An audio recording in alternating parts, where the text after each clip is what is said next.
কেমন হতো যদি আপনার 2D ডিজাইনকে সিনেমা 4Dতে খুব সহজে আপনি এরকম 3D বানায় ফেলতে পারতেন এবং এটাকে এরকম বক্সের মতন ফোল্ডিং আউট, ফোল্ডিং ইন অ্যানিমেশনও করা যেত। আজকের ভিডিওতে আমরা এটাই দেখব, তো চলুন শুরু করা যাক। আপনি প্রথমে হচ্ছে ইলাস্ট্রেটরে আপনার ডিজাইনটা ক্রিয়েট করে নেবেন। ডিজাইনটার মধ্যে দুইটা ফাইল ক্রিয়েট করা লাগবে। একটার মধ্যে আপনার মূল ডিজাইনটা থাকবে, আর আরেকটার মধ্যে হচ্ছে গিয়ে আপনার শুধু আউটলাইনটা থাকবে। খেয়াল করেন আমি আউটলাইনটা কীভাবে সাজাইছি।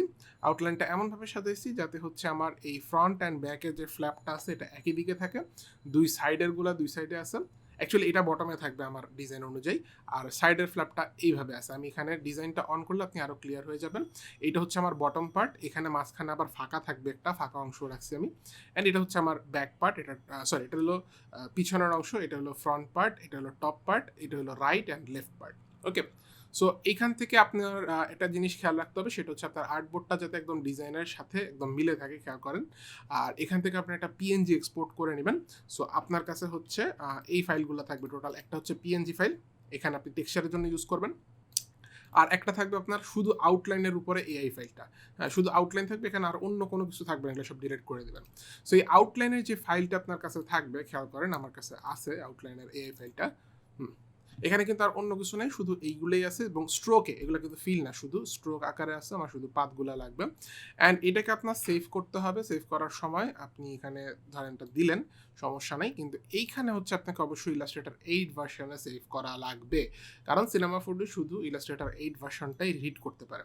অ্যান্ড দেন হচ্ছে আপনি সিনেমা 4Dতে যাবেন। আমি হচ্ছে নতুন প্রজেক্ট ফাইল নিচ্ছি একটা, এখানে এটা ফেলে দিলাম, অ্যান্ড এইখানে আমি হচ্ছে আমার আউটলাইন ফোল্ডারটা বা ফাইলটা এখানে রেখে দিলাম। ওকে, সো চলে আসছে এখানে। আমি এটাকে জাস্ট রিসেট করে নেব, মানে একদম সেন্টারে নিয়ে যাব এবং এটাকে ঘুরায়া এরকম করে দেবো, ধরেন সামথিং লাইক দিস।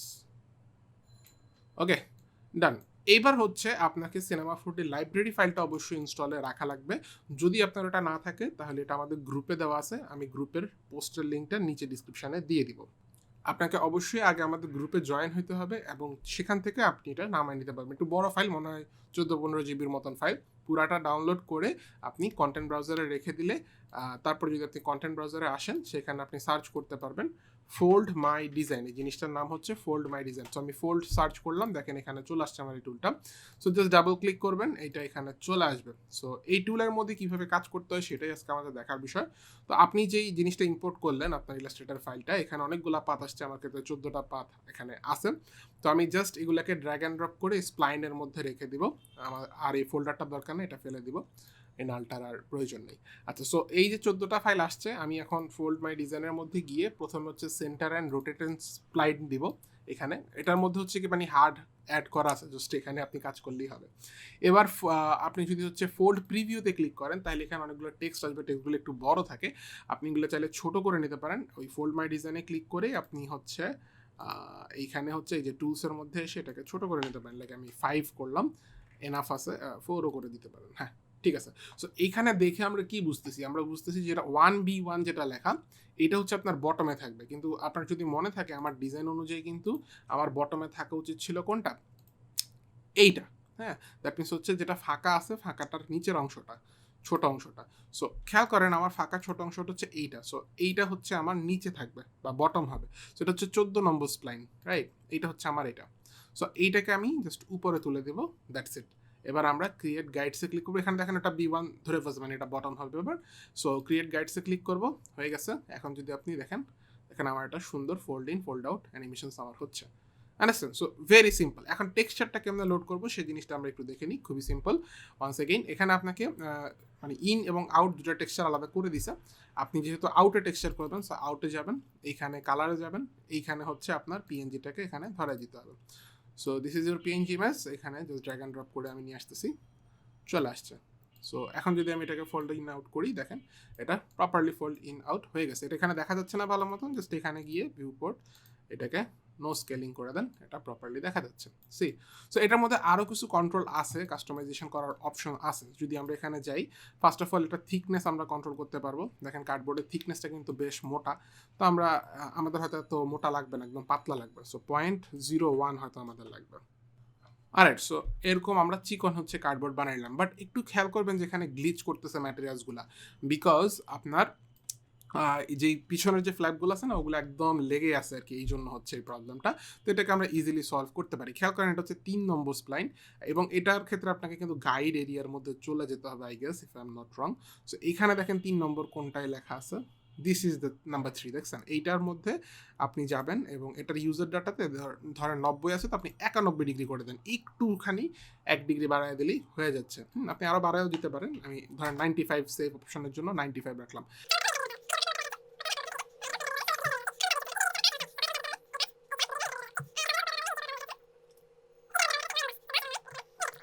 সো এখন কিন্তু আর কোনো রকমের গ্লিচ ইস্যু নাই, এখন ইজিলি আমরা এটাকে সলভ করতে পারতেছি। দেখেন ইজিলি আমরা এটাকে জাস্ট অ্যানিমেশন করতে হবে, এখানে কি ফ্রেম দিয়ে অ্যানিমেশন করতে পারবেন, অথবা এটার উপরে ফোল্ড মাই ডিজাইনের মধ্যেও অ্যানিমেশন দেওয়ার অপশন আছে। ওকে, অ্যানিমেশনগুলো একদম পারফেক্টলি হয় না, তবে এটা ম্যাক্সিমাম ক্ষেত্রে আপনি হয়তো মকআপের জন্য ইউজ করবেন। সো মকআপের জন্য ইউজ করলে আমাদের স্ট্যাটিক লাগবে, অ্যানিমেশন লাগবে না। অ্যানিমেশন যদি করতেই চান, আমি একটা বুদ্ধি দিতে পারি, সেটা হচ্ছে আপনি রিভার্স অ্যানিমেশন করবেন। এইটা তুলনামূলকভাবে মানে ইনওয়ার্ডের চাইতে রিভার্সটা এটার পারফেক্ট হয়। তো আপনি রিভার্স করলে দেখবেন এখানে হচ্ছে গিয়া এরকম হচ্ছে, অ্যানিমেশনটা হচ্ছে আপনি কি ফ্রেম করবেন, এইখান থেকে খুলতেছে এরকম অ্যানিমেশন করবেন। এটা দেখেন, এটা পারফেক্ট হয়, দেখছেন? মোটামুটি পারফেক্ট হয় আর কি। অটোমেটিক কোনো কিছুই তো আসলে 100% পারফেক্ট হয় না। এত অল্প সময়ের মধ্যে বা এত কম পরিশ্রমে আমরা এতটুকু পাচ্ছি, এটি অনেক বেশি দেখতে গেলে, তাও আবার ফ্রি অফ কস্ট। হ্যাঁ, সো যাই হোক, এইভাবে আপনি কিন্তু অ্যানিমেশনের কাজও করতে পারবেন, বাট এটা বেশি কাজ করবে আপনার মকআপ টাইপের কাজ করার জন্য। সিম্পল এটা দিয়ে যে কোনো টাইপের বক্স কিন্তু বানানো যায়, একদম ফার্মাসিউটিক্যাল বক্স থেকে শুরু করে anything.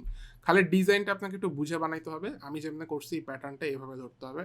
And then last of all এখানে আরও অ্যাডজাস্টমেন্ট আপনি করতে পারবেন। সেটা হচ্ছে ধরেন এই ফ্ল্যাপগুলোকেও যদি আপনি একদম ধরে ধরে অ্যাডজাস্টমেন্ট করতে চান, ধরেন এটা 3 নম্বর ফ্ল্যাপ, তো আমি 3-এ গেলাম। এইখানে কোথায় আছে 3 দেখছিলাম, এদিকে, হ্যাঁ 3-এর মধ্যে আপনি মুভ এক্স বা মুভ ওয়াই যে কোনো একটা অন করতে পারেন। তো আমি মুভ এক্স অন করলাম, এখানে আপাতত কিছু দেখতেছি না, কিন্তু যদি আমি এডিটিং মোডে বা পয়েন্ট মোডে যাই, এখানেও কিছু দেখতেছি না। কেন দেখতেছি না? কেন দেখতে পারার কথা ছিল।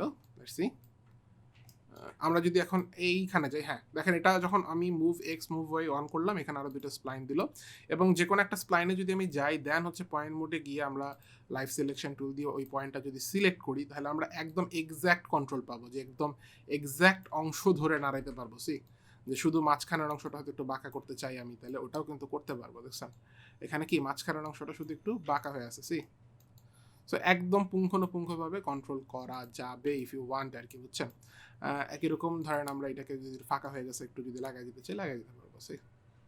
সো একদম পুঙ্খানুপুঙ্খ কন্ট্রোল করতে চাইলেও করার অপশন কিন্তু এখানে দিছে, বাট আমি জানি ম্যাক্সিমামের ক্ষেত্রে হয়তো এটা লাগবে না। তো আমি দেখাই দিলাম যেহেতু অপশন আছে। অলরাইট, সো আশা রাখি এই জিনিসটা আপনাদের কাছে বেশ ভালো লাগছে। এটা আপনাদের মকআপ বানানোর প্রসেসকে অনেক ইজিয়ার করবে, অনেক কাজে দিবে।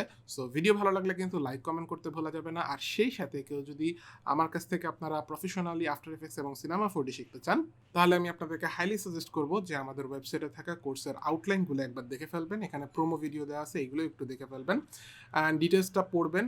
আমার মতে যারা আফটার এফেক্টস সিনেমা 4D নিয়ে সিরিয়াস এই ব্যাপারে ক্যারিয়ার করতে চান, তাদের জন্য আমাদের এই কোর্সগুলো খুবই ভালো হবে। সো আপনি যদি আপনার ক্যারিয়ারের উপরে একটু ইনভেস্ট করতে আগ্রহী হন, তাহলে উপরে দেয়া ফোন নাম্বার এবং ইমেইলে আমাদের সাথে যোগাযোগ করতে।